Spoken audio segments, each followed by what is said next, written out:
লেভেলের উপর তুমি এখানে দাঁড়াও, হ্যাঁ যাও না। অনেক অনেক লাশ পাওয়া গিয়েছে এখানে, আরো কবর খুঁড়তেছে, লাশ এখনো তুলছে। কি যে একটা অবস্থা, হায় আল্লাহ তুমি মাফ করো।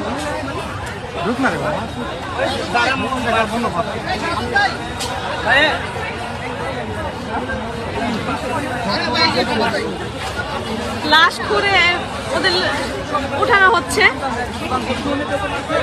আমার হাত পা কাঁপতেছে, আমি কি বলবো। ওইখানে অনেকগুলো লাশ বেরিয়েছে, বই খাতা সবকিছু পাওয়া গেছে এখানে।